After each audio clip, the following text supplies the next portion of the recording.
Our first guest today is Dr. Michael Peters with Coastal Carolina Ear, Nose, and Throat. Dr. Peters, thanks for joining us today. Well, thanks for having me. It's a pleasure to have you here.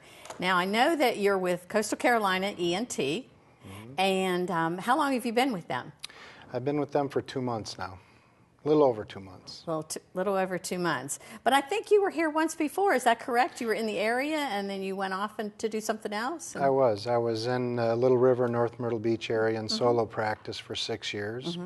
I left for a couple years for some family reasons, and we had such a good life down here, we decided to come back and live here again and resume my practice with Coastal Carolina ENT. That's a great practice. I know of it personally, and I think they do a great, great job. So let's talk a little bit about you. Introduce yourself to the community and tell us a little bit about your education, your background. Okay. Well, I finished my bachelor's degree when I was in the service, and as soon as I was discharged, I started medical school, and I did medical school in Brooklyn, SUNY downstate in Brooklyn. So I often say I went from one war zone to another. So while I was there, I was able to do a visiting rotation at the University of Minnesota in otolaryngology head and neck surgery, and was lucky enough to get into that residency program. So I did my residency there. And after my residency, I decided, well, I didn't decide, they chose me to stay there for my facioplastic and reconstructive surgery fellowship. So I was really fortunate to get into that program there. Wow, quite a background. That's a very impressive educational background. Thank you. So now I heard you say you were in the service, you were in the Navy, is that correct? Yes. And how was that for you? Did you enjoy the service? And it straightened me out. well, that's one way of putting it. It was good. I was a hospital corpsman, which is the Navy and Marines form of a medic. Okay. And I served on both coasts, and both with the Navy and the Marines, and was honored to serve with the 1st Marines and Fleet Hospital 5 with the ground troops over in the First Gulf War. So it served me well. I probably would have stayed in, but after the Gulf War and having family, I felt I should probably get out and do what I wanted to do. So I miss it to some degree. But. Wow, that's real interesting. I was happy to learn more about your naval career. So let's talk a little bit about your practice. Where are you located?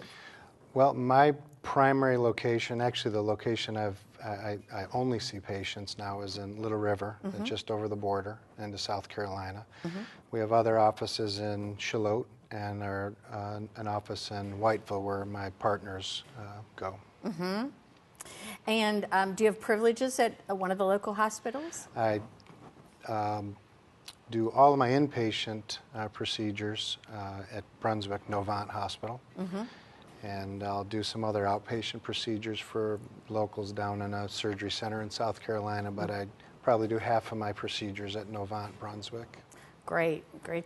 We're really pleased to have you here in the area. I think you bring a wealth of experience to this area. Well, thanks. I've been impressed with the hospital and the operating rooms, and I'm looking forward to bringing more cases there, actually. Great, great. Well, now we've had Dr. Corey on the show in the past from Coastal Carolina ENT, but I think you have a couple of other partners, and do you want to share those with us? Sure. Dr. Kenyon, he's the partner who started the practice years ago, and Dr. DeMuzio. They're the other two that cover the 2 offices in North Carolina. That practice has grown. It's up to 4 physicians now, so it's really grown a lot.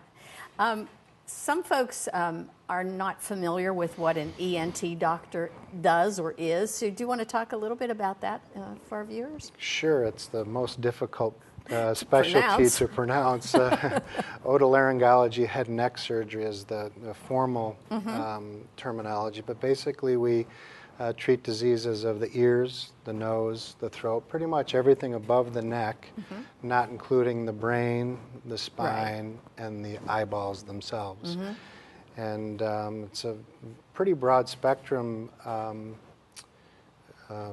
set of disorders we treat. Right. It can be anything from as simple as giving medications to doing surgery with microscopes and removing cancer and reconstruction and trauma. So it's a fairly extensive field of diseases that we treat. Now, I know you did a fellowship in plastic surgery. In facial plastic and reconstructive surgery. Let's talk a little bit about that. Sure. What kinds of procedures might that entail? Okay, well, the training initially was pretty well broad spectrum facial reconstructive. Would that be like after treatment. an accident? It something was like that? after an accident, trauma, skin cancer reconstruction, Oh. head and neck cancer reconstruction, Oh, yeah. cleft lip, cleft palate repair in children, Okay. trauma, cosmetic surgery. So you do cosmetic surgery. I do, yes. Uh-huh. And that's probably about 30% of the reconstructive work I do. Most of the reconstructive work for medical problems or for diseases usually requires that we remove something bad, Yes. and then we want to fix things so that they work well and look good. So that kind of feeds into the cosmetic part as well. So I like doing the cosmetic part. It helps keep my skills up for the reconstructive True. part, but the reconstructive aspect for diseases is more rewarding. I'm sure. Especially, I know you see children, is that correct? I do. And you do cleft and palate reconstruction? It's a little bit harder to do now in the private sector. You really need a more concentrated team. I see. I'll do some revisions and treat some secondary cleft palate and cleft lip work, but I've left that work to the larger universities where the children can be taken care of with a more comprehensive team. Yeah. Now, the procedures that you were speaking about, are those mostly inpatient or outpatient procedures? Outpatient. The majority of the skin cancer work I do can be done right in my office. Oh, that's great. It saves time, saves What's money. cost saving? Cost Yes. savings.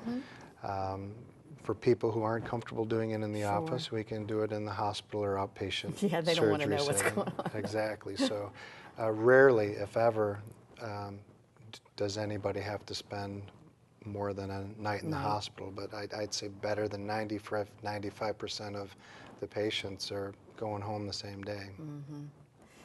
Is there a common procedure that you do most often? I'm just curious. What do you do the most of? As far as reconstructive work, the three probably most common reconstructive procedures are skin cancer removal and repair. Yes. The second is nasal reconstruction. And the Like third, I had a broken nose, and I have this deviated septum thing. Like I can't breathe out here, and you could fix something like that. right, that part, or even more complicated things where people have been operated on before and they need revision work. So that tends to be my area of specialization, nasal reconstructive work. And then thirdly, eyelid reconstruction for vision, for the upper eyelids if the eyelids are drooping, or for the lower eyelids if they're drooping and they cause infections and irritation of the eye and the eyeball. So those are the three most common areas that I treat. And then in terms of cosmetic surgery, what would be your most common? Probably rhinoplasty, the nasal reconstruction, or nose job. Nose job. And, I was thinking it was going to be eyeballs, Oh, eyelids. eyelids are right there with it. I've probably done as many as both, as many eyelid reconstructions as nasal reconstructions. And then I'm very selective in the facelift skin tightening procedures. Those are big procedures, and I like people to get good results, excellent results, so I'm very selective in when and if I'll do those. So are you currently accepting new patients? Always. Good. And how might we contact you if we'd like to schedule an appointment? Do you need a referral or anything like that? No referrals are necessary. Referrals are typically needed only if the insurance companies require that a patient needs a referral. Either the patient's family doctor can call and schedule with us, or they can call directly, or any of our offices. But for me directly, we have a phone number for our office in South Carolina. I'm so glad you were here today and let us get to know you a little better and let our viewers get to know you. So I hope you'll come back and visit us again sometime, and we'll talk about something different. Well, it's been a pleasure, my pleasure. Well, thank you again. Thank you.